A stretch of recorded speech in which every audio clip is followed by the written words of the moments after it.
experiences that motivated my scholarly pursuits and my book. So I'm a graduate of the New York City public school system, and my first benefits paying job was as a school teacher from the school system that I graduated from. And so when I moved to Philadelphia, I worked at an education policy research organization that has very deep roots and knowledge of Philadelphia. And so all that is just to say that, that these experiences have shaped my scholarship in important ways. So first, I studied issues that matter to everyday people. So issues that get talked about around the kitchen table, issues that teachers, students, parents, and administrators care about. And second, it's important for me to really have a deep knowledge of place and deep understanding of people's perspective, even if I disagree, and maybe especially if I disagree with their perspectives. And third, I try to write and communicate in ways that are broadly accessible to audiences, including non-academic audiences. And so with those prefatory remarks out of the way, I'll start on the kind of main feature for today. So in 2016, a study revealed racial bias in Pennsylvania's school funding system. One education advocate indignantly proclaimed that it was, quote, a textbook example of structural racism. So the findings demonstrated that the whiter the school district, the more state funding it received relative to its fair share, and the more Black and brown students in the school district, the less state funding it received relative to its fair share when controlled for poverty and other factors. And so I call the phenomenon that's captured in these statistics white district privilege. And so while quantitative analyses like this tell us that there are indeed racial disparities in school funding, why do statistics like this still exist in 2024? And so my book really tries to tell the story behind the numbers, asking and answering the question, why is racial equity in school funding still so hard to achieve? And so as I wrote this book, one of the audiences I had in mind were people who, like me and like many of the undergraduates I teach, care about issues of race and school funding, but find the weeds of school funding policy a little bit less than scintillating. And so at its heart, this is really a story about how people in positions of power wield their structural power to maintain the racial school funding status quo, and how community organizers, including Nick, sought to contest that. And so my hope is that by keeping that narrative through line of view, maybe the details, the policy details will be a little bit less in slop. And so to answer the question of why racial equity in school funding is so hard to achieve, I turn to critical race theory as a framework for understanding how school funding is dispersed in ways that align remarkably with U.S. global and racial hierarchies. Okay, that's not going up. That's fine. And so instead of viewing racism as an individual or even interpersonal problem, critical race theorists have shown how racism is deeply embedded in laws and policies. So this perspective brings into relief the policies, the structures, and the ideologies that uphold the racial school funding status quo. And indeed, the main policy that perpetuated the racial disparities in school funding in Pennsylvania was facially neutral, meaning it didn't really mention race at all. Instead, it was the practice of color blindness that enabled white district privilege.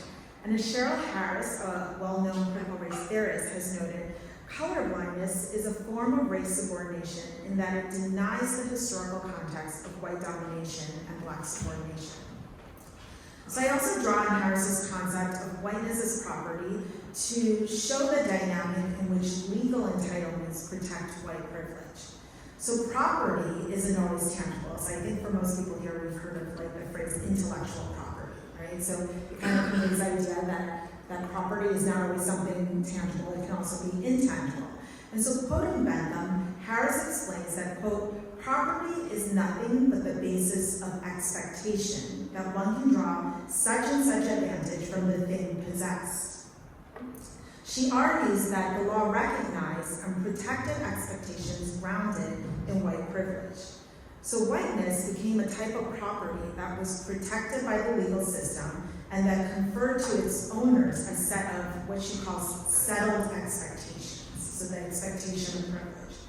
and it enshrines the status quo as a neutral baseline while masking the maintenance of white privilege and domination. So the book draws on fieldwork and interviews from both the Pennsylvania State Legislature and members of the school funding campaign, but for the purposes of this presentation, we'll only be focusing on the state legislators, and maybe in the Q&A, if people are interested, we can talk more about the campaigns. So as Rochelle, a dear friend of mine, sat on my kitchen island, she registered her moral indignation with the Pennsylvania school funding policy known as hold harmless. That day, she and a friend came over to brainstorm ways that I could be involved in Power, a grassroots organizing group that Rochelle belongs to, which is committed to eliminating racial bias in the state's allocation of school funding. So Rochelle is a beloved elder in the progressive education community in Philadelphia, continuing a legacy of community activism passed down through her mother, Mamie Nichols, a matriarch of South Philadelphia, who has been honored in affordable housing units named after her, and this beautiful mural that bears her likeness. Rochelle's Philadelphia roots run deep. She and her husband raised 2 children in Philadelphia, and their grandchildren are 5th generation Philadelphians. Rochelle told me that day that Representative Rabb's new bill proposed what Power had been calling for all along, that is, abolishing hold harmless. In her estimation, hold harmless was a complete misnomer because it inflicted significant harm on majority-minority urban school districts like Philadelphia. She told me how she recently explained to her husband that hold harmless is the main mechanism for maintaining racial disparities in state funding. Summoning his incredulity, she reenacted his response, spitting out the words hold harmless like it was yesterday's coffee. Finishing her story, she said, "There's no hold harmless when there's already harm done." So to understand the most damaging effects of the hold harmless policy, we have to go back to the 1990s. Rather than distributing state aid dynamically, so according to the changing student enrollment, right? So if there's more students, you have more funding. If there's less students, you have less funding, so that's funding that's dynamic. The policy actually guarantees that school districts receive at least as much as they received. Oops. Okay, so let's see let's just see what's happening here.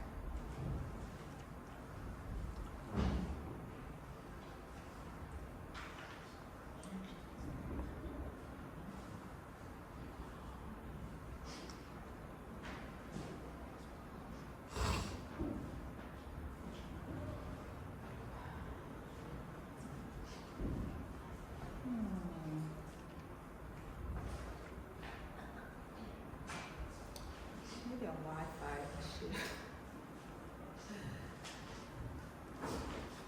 You lost the Wi-Fi? It seems to say that I have Wi-Fi, but the speed feels a little bit like dial-up. I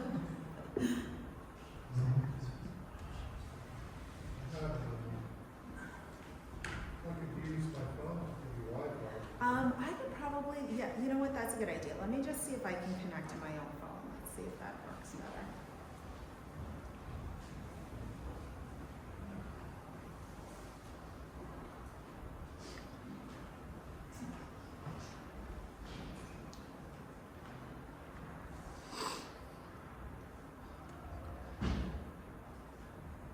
All right, there we go.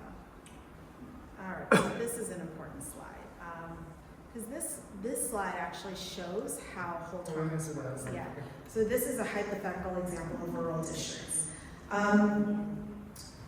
Okay. Yeah, so instead of distributing state aid dynamically according to changing student enrollment, the policy guarantees that school districts receive at least as much as they receive during a baseline year, regardless of increases or decreases to the student enrollment.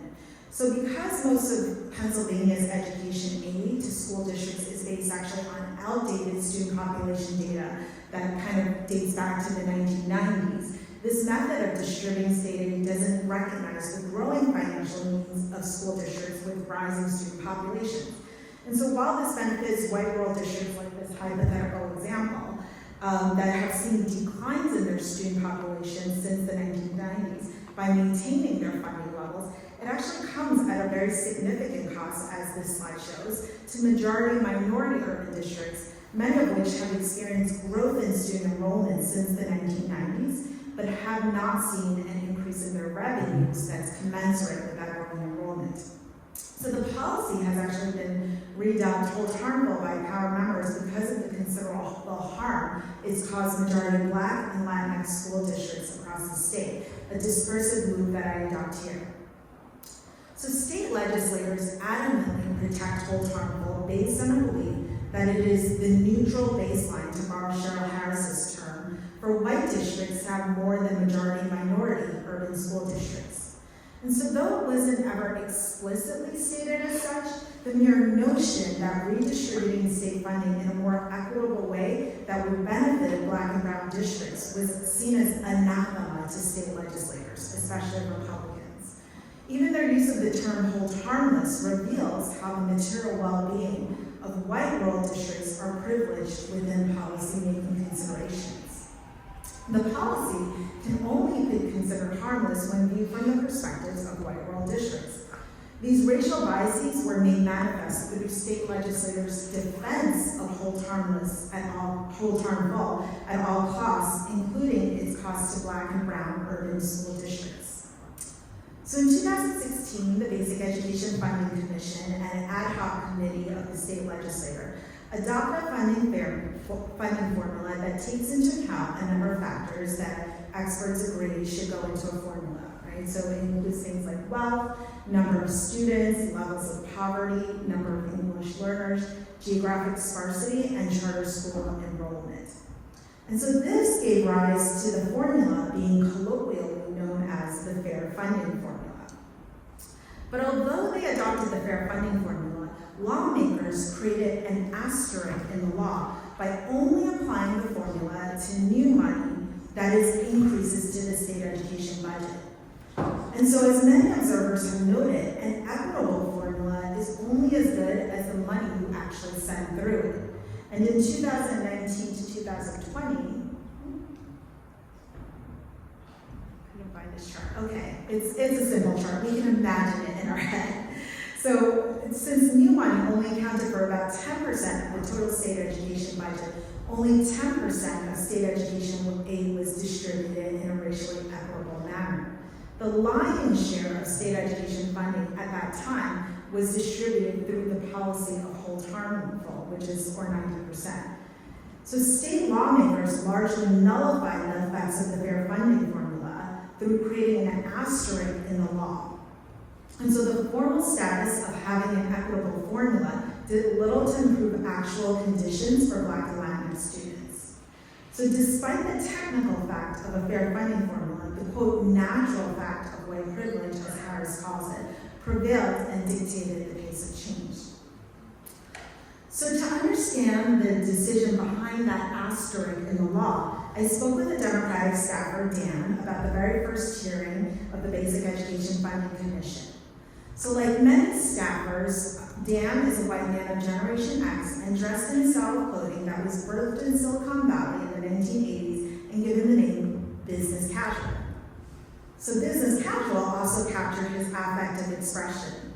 He was relaxed but focused and refreshingly candid in answering my questions. So about the first hearing of the Basic Education Funding Commission, business casual Dan said that Republican Representative Donna Oberlander sealed the fate of school funding in Pennsylvania by protecting hold harmful at all costs. He said, the very first statement when the commission was gathered was, we are not going to touch hold harmless. That was established very early. That was the first thing that was said. So the idea that they were going to drive all the money through the formula, the House Republicans swatted that away in the very first statement when the commission met. And indeed, Dan was correct. In tracking down the video from that first hearing, Oberlander stated, above all, the goal of the House Republican caucus is fairness for school districts and taxpayers of the Commonwealth. And we all know our basic education funding formulas have, for many years, included what is known as a hold harmless to ensure no district receives revenue less than the previous years. Hold harmless is important to many school districts, including my own. And so while the Commission will be examining the whole termless policy, I will guard against a new formula that hurts districts like her own that have justifiably relied on the whole termless provision. So a quick look at the financial profiles of Overlander school districts make clear why she would protect hold harmless. In 2019 to 2020, 8 out of her 10 school districts were winners in the game of school funding, with per student windfalls ranging from $2,000 to $5,700 per student, and a collective $34 million windfall. And on average, 96% of the students across her district are white. More to the point, Overlander represented districts that were hugely benefiting from hold harmless. So to Representative Overlander, defending the right of her school districts to keep their fair share of school funding, despite having fewer students to educate, was an issue of, quote, fairness. But the kind of fairness she advocated for is one that comes at the expense of other school districts with increasing student populations, like those serving majority poor and students of color in urban schools. Having her majority white districts maintain their collective $34 million was to her fair. A power organizer said it well when he recited this quote, "When you're accustomed to privilege, equality feels like oppression." So just to be clear, white rural districts were also underfunded, but enjoyed a comparative privilege next to majority minority urban school districts because of the double standard that state legislators like Representative Overlander apply. To state lawmakers, white rural districts deserved special consideration in the form of hold harmful, but majority minority urban school districts did not. Returning to Harris's idea of whiteness as property, as a law, hold harmful, which was protected by Commission members and Republican leadership, quote, recognized and protected expectations grounded in white privilege. Representative Overlander's defense of hold harmful is indexical of how white privilege became tantamount to property that could not permissibly be intruded upon without consent. So if we think of whiteness as property as a settled expectation of keeping $34 million more than your fair share because it's protected by law, and because majority white legislators create the laws, then the defendants of hold harmful simply see themselves protecting their property and what they're legally entitled to. Privilege allows one to only consider one's own constituents and to neglect the effects of policies on others. Overlander didn't mention the effect of hold harmful on districts that have suffered because of this law. Representative democracy actually gives her a pretty easy out. After all, she was elected to protect the interests of her own majority white constituents who would lose out if the school funding structure changed. Cheryl Harris argues, when the law recognizes the settled expectations of whites, it acknowledges and reinforces a property interest in whiteness that reproduces black subordination. Hold harmful reinforced the property rights of white students while subordinating the interests of black and brown students. So protecting white district privilege was one part of the equation, then anti-blackness was the other. David Hornbeck, which some people did, does anyone remember David Hornbeck from Superintendent? Okay, yeah, some people. Superintendent of Philly schools in the 1990s is often remembered for his public spats with the state legislature, particularly over issues of school funding. So in 1998, staring down the barrel of an $85 million shortfall, Hornbeck pleaded with lawmakers to properly fund Philly schools. His pleas for more funding went ignored, with Governor Ridge's spokesperson commenting, Hornbeck has not successfully focused on the first step of the equation, which is how Philadelphia schools are spending the money they have now. So Hornbeck is white, but this comment notably casts aspersion on how Philadelphia schools, majority black, spend their money. The racialized nature of these comments was not lost on Hornbeck, who recalled how state lawmakers analogized giving money to Philadelphia as, quote, sending money down the rat hole. Hornbeck said, and they really do use that kind of language on a routine basis. So So in a variation of the term, a number of interviewees told me that lawmakers frequently talked about giving money to Philadelphia schools as putting money down a quote black hole. And so rather than take aim at the chronic underfunding of schools, comments from the governor's office join a long history of stereotyping black people as spendthrifts as a way to question their ability to self-govern. The state legislature's anti-Philadelphia sentiments experienced by Hornbeck during his superintendency have deep roots and are related to a narrative of scarcity that encourages racist stereotypes about black people. Kiana Yamada Taylor has observed the following. When it comes to schools, housing, food, and other basic necessities, politicians always complain about deficits and the need to curb spending and cut budgets. The scarcity is manufactured, but the competition over these resources is real.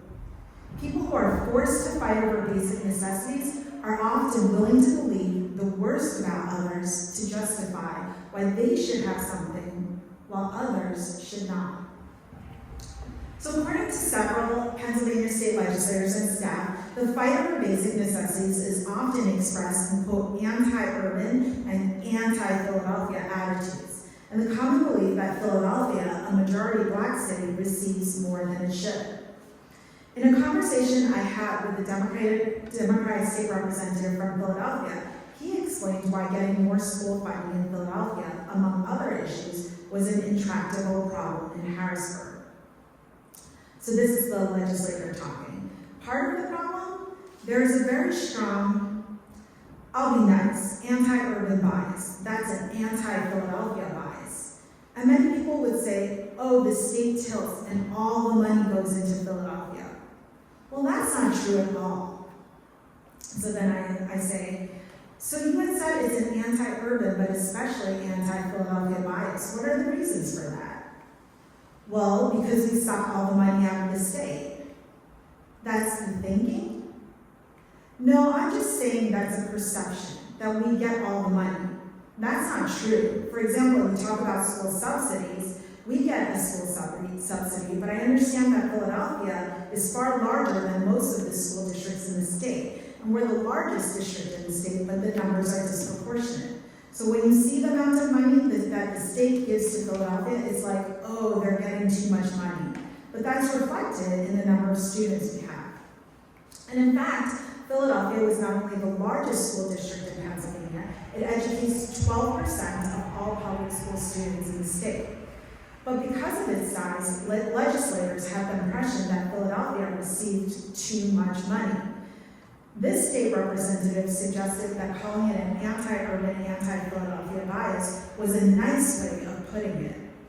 In a city and school district with a significant black population, 42% in the city and 52% in the school district, calling it anti-urban and anti-Philadelphia was a colorblind spin on the anti-black culture that pervades in the state legislature. Anti-blackness and anti-big city were two sides of the same coin, according to Business Casual Dan. One strand, he said, is simple, that people don't understand the size, the number, and the other piece, just very simply, I think, xenophobia, racism.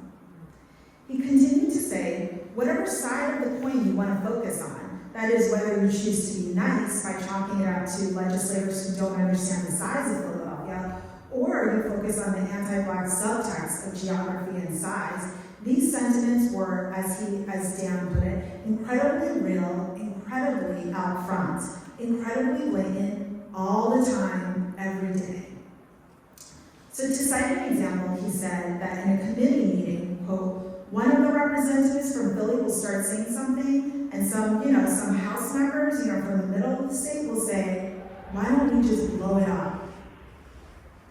Anti-black racism circulates rampantly in the state capitol and provides an explanation for why state legislators are so unwilling to create school funding policies that would benefit Philadelphia.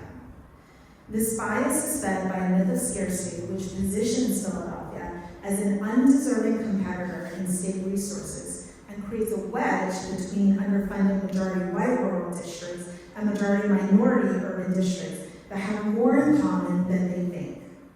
White rural districts, however, have so far been willing to forego systemic change, instead settling for not being at the bottom of the school funding hierarchy.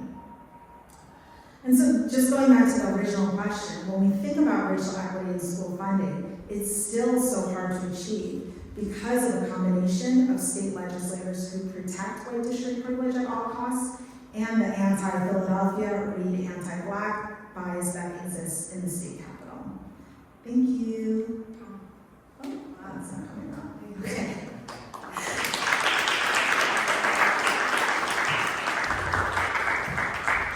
So I'm happy to take questions. Roseann? Yeah. Yeah, we usually hold that until after the, Oh. there are a couple of more questions.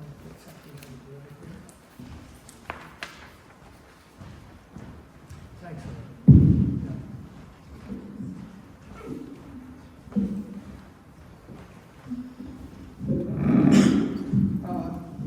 There's a question from Zoom. A question from Zoom. Okay, so Joe Bullock asks.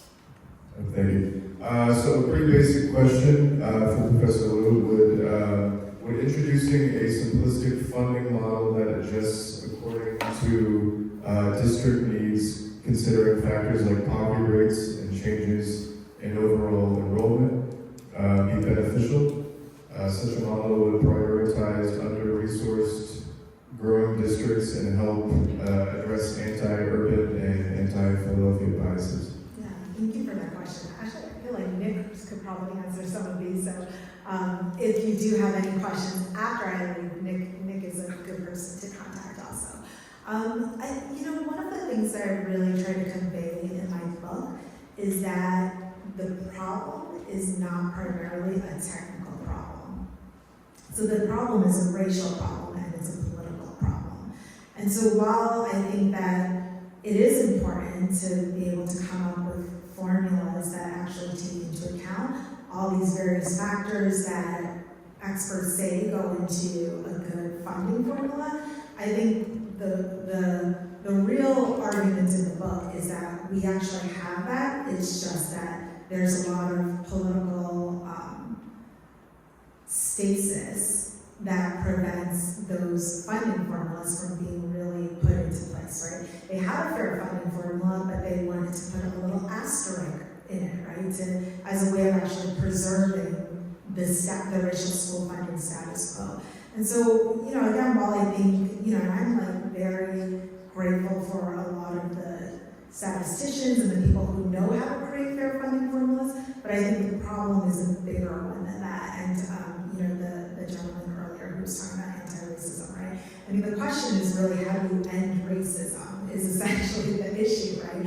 And so I don't really say that as a way of saying that it's impossible but obviously ending racism is a big issue, right? And it's a very multifaceted issue that needs to be addressed in very multifaceted ways. And that, again, it's not to say, like, I definitely, I teach undergraduates, so I never want them to come away thinking like that. We just throw up our hands and we don't do anything about it.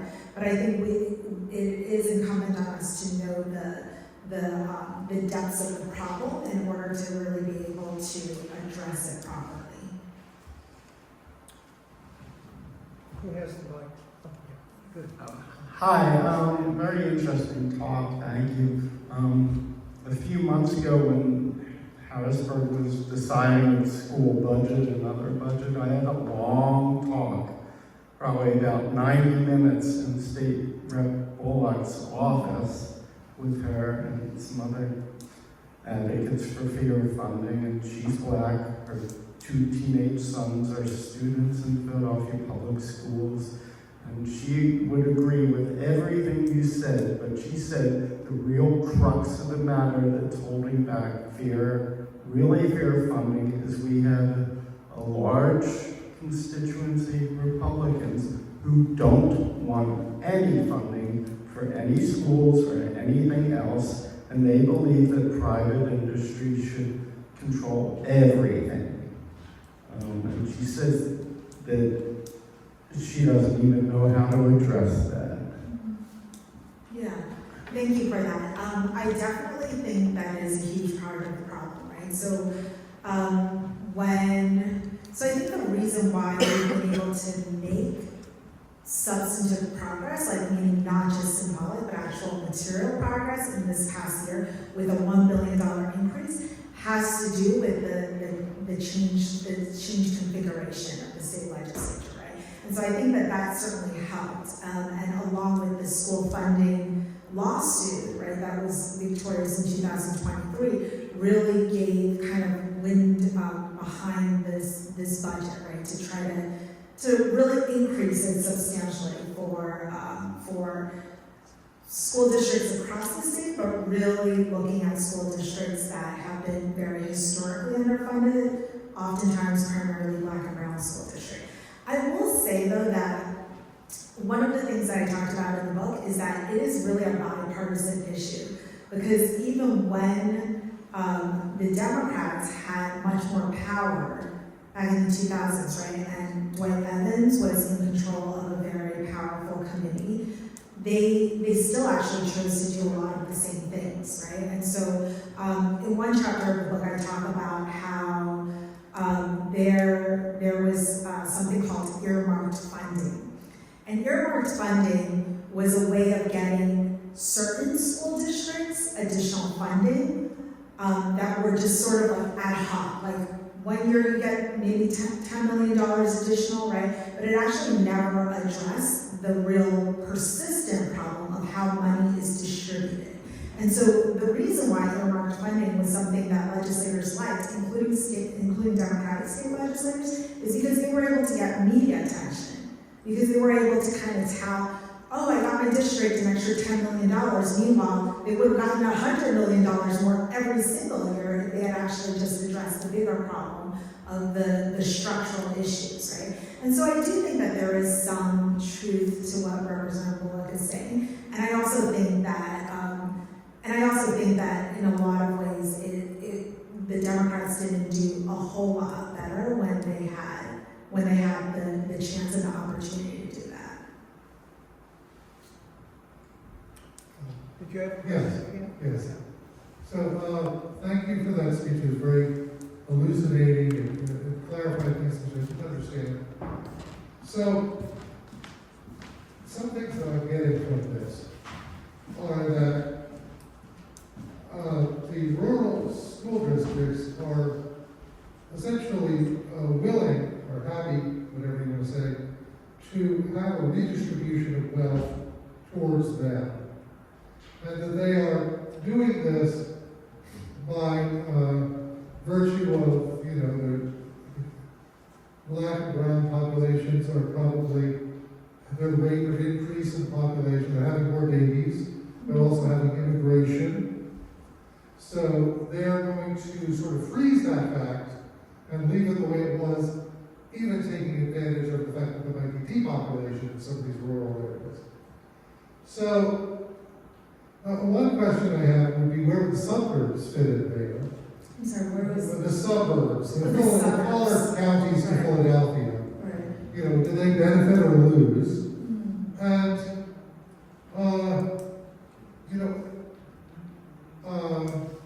so I'm gathering that, if only Philadelphia loses, so that means that the taxpayers in Philadelphia have to pay more taxes, and the school system is less funded than it otherwise would be. Those are the two things that could happen. So of course, everybody wants to pay less taxes and have the most money for their kid at school. So it's just a matter of whether you're willing to do that on the backs of the Black and brown people in Philadelphia, really. And I'm wondering, how does this happen sort of politically? I mean, how do these folks have the votes and the power? Is there a regional distribution of power such that, even though they have a smaller population, they can get more of the state money? Because, what's going on that this happens? Yeah. So to answer that question, I think a lot of it has to do with Republican leadership. People who are in senior positions of leadership oftentimes come from, and I can go very deeply into this, but they oftentimes come from rural districts where there isn't as much political competition, And so that means that they end up in those senior leadership positions because they've held that position for so long. And some of the things that I did hear from state legislators and state representatives, and sometimes state senators also, was that there are sort of like these procedures, these ways of doing things, right? So in order to get a law passed through the Pennsylvania state legislature, right, like you have to first propose it, and then it goes through, I can't remember how many, but like let's say 8 steps, right? And so somebody who I was talking to in an interview told me, basically though, if you're kind of the chair of a very important committee or senior leader, you don't have to do that. You can kind of bypass all those things. And then I guess the opposite side of that is that you can also torpedo any proposal that you don't like. And so people like power organizers have for a long time, right? And Representative Rabb has put forth this proposal to try to funnel all of the money through the fair funding formula. And even though that's actually gotten some good support from state legislators, it hasn't ever made its way in any significant way, right, to actually voting on it. And that's because a lot of the people, like Representative Roseann, who I talked about, right, that the people who are in senior leadership positions are oftentimes also people who lose out if the status quo changes. And so it's not to their benefit to do that. So that's a big part of sort of the political logic, sort of political culture in Harrisburg.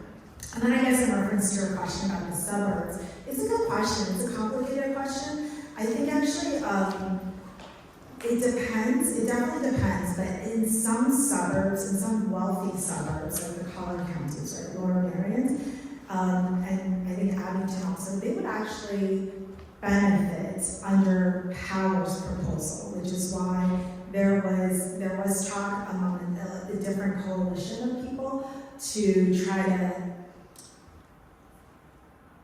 to put forth a proposal that, so I think there was some thought that maybe there could be some coalition building there among white wealthier suburban school districts, but then I think there's another coalition that kind of felt like that there should be a different approach to proposing an approach, right, a formula or a funding method that took a more scalpel approach, right? Like people don't really feel great when Lower Marions are getting more money, even more money, because their local tax base is already so high. And so, so I think those are some of the issues that that a lot of the funding, the campaign organizers are dealing with. For me, I feel like it's interesting. I feel like the question of white rural districts in coalition or in solidarity with Black and brown urban school districts is something that sort of parallels what we're seeing on the national stage right now. And I was listening to Democracy Now! And Robin Kelly was talking, and I really agree with this point that he was making, that there isn't class solidarity, right? There isn't this sense that we can act as a class, and what we do as a class is going to be able to impact everybody who identifies as such, right? And I think part of that reason is, something academics always like to talk about, which is neoliberalism, and it's this really, really individualistic take on life, really, right? That there isn't and a lot of other people have talked about this, but that there's this sense that we're in it alone, right? And you look out for yourself, maybe your family members, but there isn't sort of this more collective sense, right? And I think it's really tough to organize under that kind of national, and really neoliberalism is not a US thing, but it's a global thing, right? But under that ethos. And so I feel I would love to see the people who are really getting shortchanged, right, which includes white rural districts, be in solidarity, but I don't want it to come at the expense of Black and brown communities, which oftentimes I think that's how it's played out. That when there's a coalition or there's sort of an attempt at solidarity, what gets sacrificed are the most marginalized of groups, right? So in some ways I kind of have a little bit of hope for that, but it's also it's kind of measured hope, I would say. I think there was a question mark. Thank you. One of the features of critical theory